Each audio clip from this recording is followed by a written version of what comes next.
Happened to me back in late November of 2024 when I was 18. I was at the Walden Galleria Mall in Buffalo, just doing some early Christmas shopping for my family. I like to get my Christmas shopping over with. I also like going to the mall during Christmas time because of the decorations and general vibe. Something about shopping when that Christmas feeling is in the air makes it more enjoyable to me. I had like 3 bags with me already. I stopped in Victoria's Secret, Zara, and Sephora. I got my brother and dad something from Zara, and my sister and mom stuff from Sephora. I also got myself a bunch of stuff. I'd already been in the mall for hours, and I wanted to just sit and collect myself. I sat on one of the benches not far from the tall tree that the mall puts up every year. There were still people in the mall, but it was closing soon, so there were less and less with each passing minute. A man came and sat down next to me. He cracked a joke at first, which I laughed at. He seemed like this innocent older guy, like 62 or something. He reminded me, honestly, of a skinny Santa Claus, ironically. We talked for a couple of minutes. The things he said that mainly stuck out to me were him talking about how he'd been coming to this mall since it opened, and how he was scared it was going to shut down. He said I looked like his daughter, and then showed me a picture of her on his phone. I didn't see a resemblance at all, to be honest. In fact, the girl looked absolutely nothing like me, or him for that matter. It was also a picture of a girl who looked like she was 18. He looked like he could have been her grandfather, honestly. Eventually, I felt it was time to leave, so I slightly awkwardly got up and said goodbye and walked away. I didn't look back to see if he was watching me. I like to avoid awkwardness in every way. I got to my car and started my drive home. I live only about 10 minutes from the mall. My family has several homes, and it's often that I'm alone with just my brother in this house. This was one of those spans of time. This night was a Thursday, I believe. My brother goes to University of Buffalo and often goes out Thursday nights. This night was no exception. Our house is in a cul-de-sac with 2 other big houses, and when I turned right into the cul-de-sac, I looped around to our house. This cul-de-sac is unusual. It isn't one big open court. It has a circular patch of grass with some trees in the middle, so it more so resembles a roundabout. Around this time, right before pulling into the driveway, I got a message on my phone. It said, "AirTag found moving with you." I panicked, but instead of pulling into the driveway, I looped around and drove back down the street, just in case I was being tracked. I had to make sure this AirTag was actually in or on my car. I figured out how to make the AirTag make a noise, and partially expecting it to come from the outside of the car, I heard a beeping sound coming from one of my shopping bags. I dug through the bag and pulled out an AirTag, actually feeling like throwing up. I put the car back in drive and drove further down the block where I chucked the AirTag out the window. Then I turned around and floored it back to the house. I drove into the driveway and ran inside where I opened the garage, hoping to hide the car in there, but my mom's car was in there. I had no choice but to leave the car outside. I closed the garage door and locked the front door. I called my brother Cody for safe measures, just letting him know what happened. He said if anyone comes to the house, call him.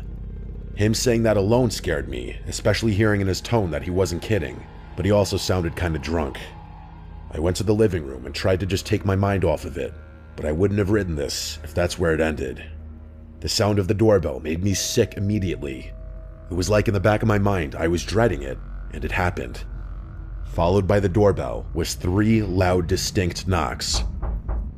I slowly walked over to the door, like tiptoeing, and I stopped when a slightly muffled man's voice on the other side said, "Hey Ashley, I think you might have my AirTag."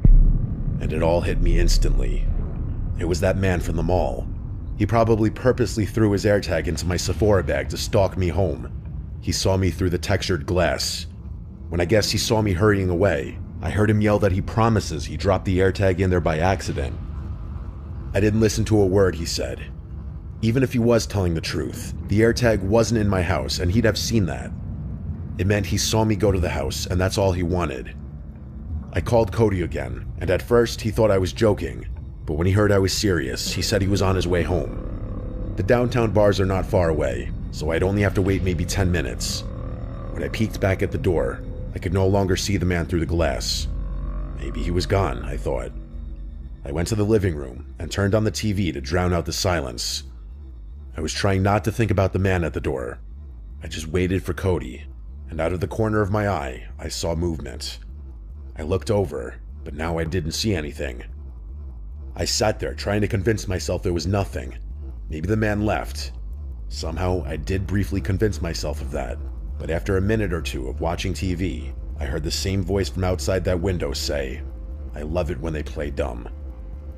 I looked, and he was standing right outside the window, his face pressed against the glass. He smiled when he saw me notice him. It was that old man from the mall.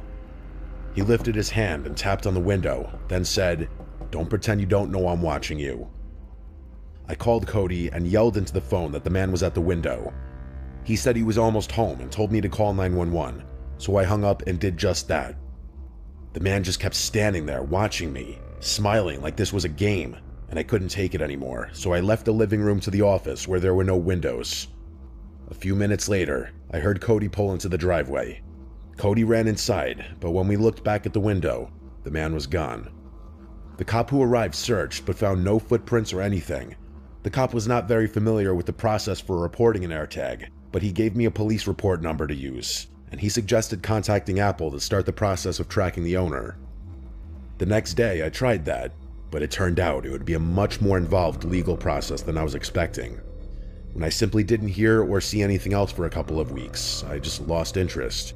Maybe the man saw my brother and cops arrive, so he bailed and didn't come back. But to be honest, I have thought back on this, and on the girl's pictures on his phone. And I hope to God that wasn't another girl who he potentially kidnapped or worse. I truly hope that was just a random girl's picture he took off social media or something.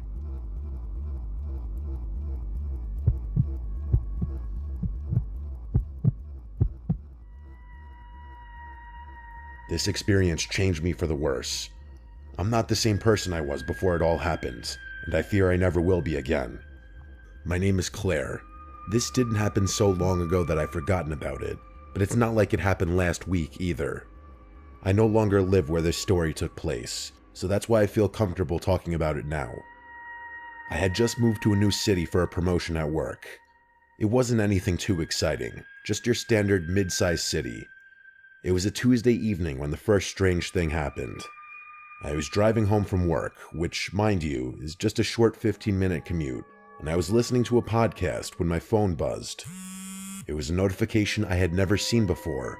AirTag found moving with you. At first I thought it was a mistake.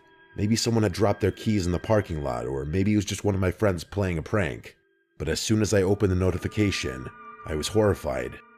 The app said the AirTag had been moving with me for over an hour. That meant it had been in my car the entire commute, or worse, in the parking lot before I even got in. I checked the back seat, under the seats, in the glove compartment, and even in the trunk, but there was nothing. No AirTag, and beyond that, there was nothing unfamiliar or out of place either. I instantly knew what was going on. Someone had placed an AirTag in my car, and whoever it was knew where I went. Worse, they knew where I was. I tried to stay calm, but it was hard.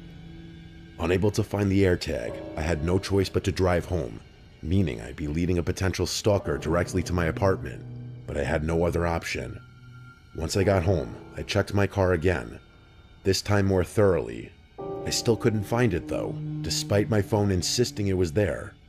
The logical part of me wanted to call the police, but I hesitated. What could they do? There was no device to show them, and even if there was no direct evidence of who had placed it. I calmed myself down with some reassuring facts.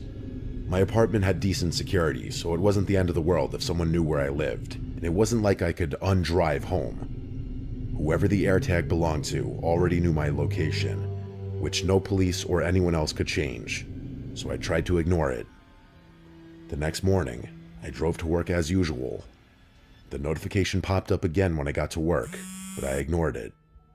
Despite my efforts, I didn't get much done that day. I couldn't stop thinking about the stupid AirTag. When I got home that evening, I decided I had to find the thing.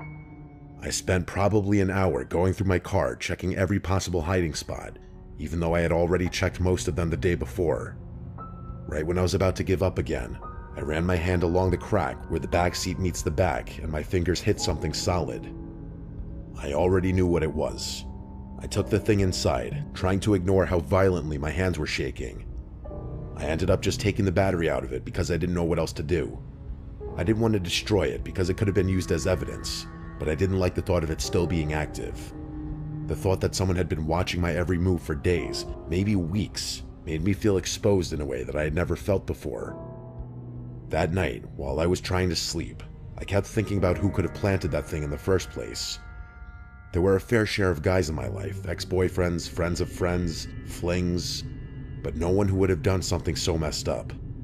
The next evening, I came home late from work after a pretty awful day. I went to unlock my apartment door, something I had done 100 times, and I froze. My apartment door was already wide open. I live alone. No one, not my parents, not any of my friends, should have been inside. I didn't go inside. That would have been a terrible decision.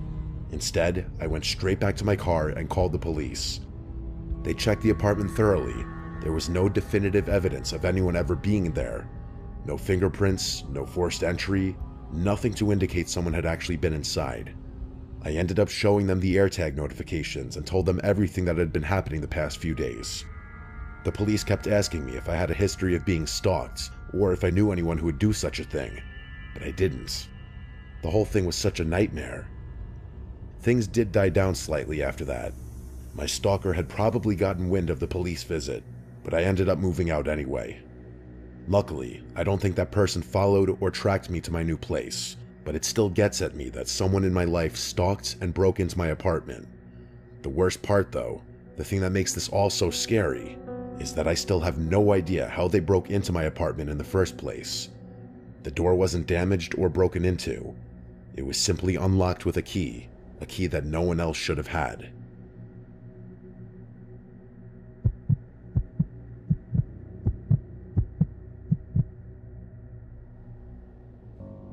This happened a few years ago, and I want to remain as anonymous as possible while telling this story for reasons you'll soon understand. I'm from an upper middle class suburb, but that's as much information as I'm comfortable giving.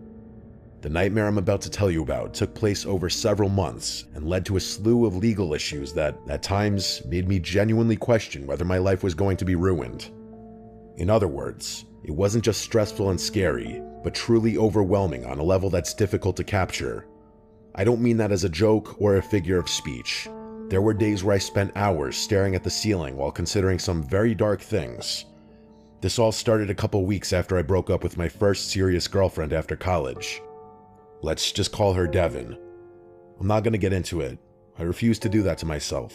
But let's just say we did not end on good terms. Despite that, I wasn't too beat up about breaking things off. She was psychotic, and I was kind of relieved to let it go. I have this friend named Zenon. Weird name, I know, but his parents have always been very wealthy, eccentric, and completely out of touch with reality. He throws parties pretty frequently at this huge property he inherited from them, which is something I still don't really understand since it's not like they passed away or anything. But that's his world, not mine.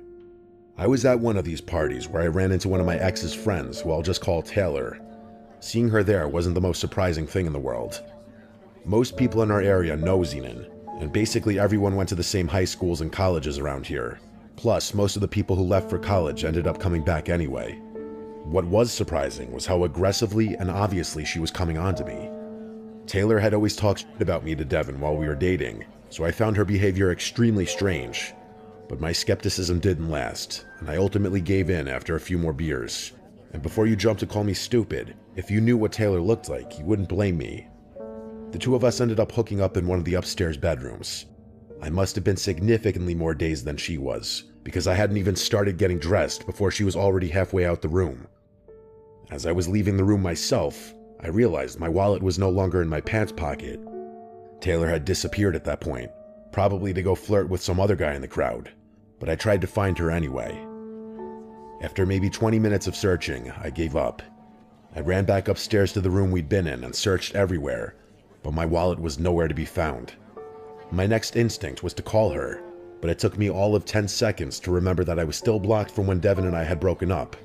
And since there was no way I'd be unblocking Devin, you couldn't pay me to do that, I had no way of getting in contact with Taylor.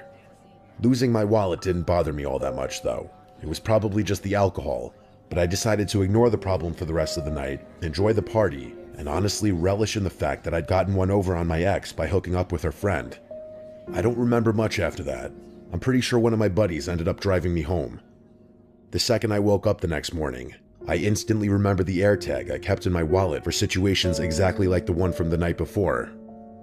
I pulled up my iPhone and saw that it was active. It was Saturday, meaning I didn't have to work, so I decided to ignore my brutal hangover and track my wallet down. The location was showing up at one of the local gyms, so I figured I'd drive over there and confront Taylor for stealing it, or determine if she had taken it by accident, or hell, if someone else entirely had found it. As soon as I stepped out of my car and started walking toward the gym entrance, the AirTag went offline, which I found strange, borderline impossible timing. The receptionist at the front desk refused to let me look around without a membership, which frustrated me more than it should have. So instead, I walked the perimeter of the building like some kind of weirdo, looking through the glass to see if I could spot Taylor inside. But I didn't see her anywhere. In fact, I didn't see anyone I recognized at all. Not Devin, not any of my friends, not some random person from Zenon's party, no one. The AirTag was still offline, so I had no choice but to just go home and bury my frustrations in whatever work I needed to get done before Monday. All my cards were already canceled at that point, so I couldn't imagine what use someone would have for an empty wallet. I kept checking its location periodically throughout the rest of the day, but it didn't come back online. Not until the next day around noon, when I saw that it was once again online, this time at some random park nearby. So I again rushed to my car and drove out to its location, determined to get to the bottom of what was going on. But the exact same thing happened. As soon as I exited my car, the AirTag went offline. It was like someone was doing it deliberately to mess with me. There were a handful of people in the park, but again, no one I recognized. I was a bit more desperate this time around, so I actually started jogging around the park a little, but to no avail. As I was getting back to my car, I felt this sick feeling start bubbling up. Like I was being watched. Worse, like I was being observed. How could someone disable an AirTag the moment I showed up? They must have been watching me. It was a really uncomfortable thought, but there was nothing I could do about it. Looking back, that was the first time I suspected something sinister might have been going on. After I got home, I did some research and found out that whoever had my wallet was probably removing and replacing the AirTag battery to take it on and offline. It was infuriating to think that someone, probably Taylor, was toying with me like this. I had work the next day, so it wasn't like I could devote much energy to the situation. But for the next few days, the AirTag stayed offline. I decided to give up on the whole thing, refusing to give Taylor the satisfaction of watching me wander around like a lost puppy. But of course, the moment I started getting on with my life, everything hit the fan again. Only what happened next was about 1,000 times worse. I was lying in bed, trying to fall asleep, when the sound of shattering glass jolted me awake. It had been so long, literally years, since I had experienced true terror, but I can only describe it as suffocation. I physically couldn't breathe for about 15 seconds. It felt like someone was choking me. After finally snapping out of my haze, I called 911 and told them what was going on. Then I locked my bedroom door and listened as the person below me started tearing through the place. I wanted to go down there and confront them. I did, I swear. But I didn't have access to a weapon, and I wasn't about to lose my life over some personal belongings. So I waited. But from the sound of it, the intruder was gone long before the police arrived. And they were. The police took my statement, and I gave them a catalog of everything that was missing. My laptop, my monitor, some miscellaneous electronics, and a few other things. You might be wondering why I didn't connect the break-in to the AirTag situation, which is a fair point. And I did think about it, but I ultimately figured that would have been unnecessarily dramatic and paranoid. Fast forward a few weeks. I still checked the location of that AirTag from time to time, just out of curiosity, but every time I did, it was offline. That is, until one random time it wasn't. It was showing up at a decently popular bar that I'd been to a handful of times. Despite having promised myself that I wouldn't be suckered into someone else's game again, I couldn't resist. What happened when I got there really shouldn't surprise you. As soon as I was in spitting distance of the bar, this time with a hoodie on trying to be inconspicuous, the AirTag went offline. But this time I couldn't just swallow my rage and frustration.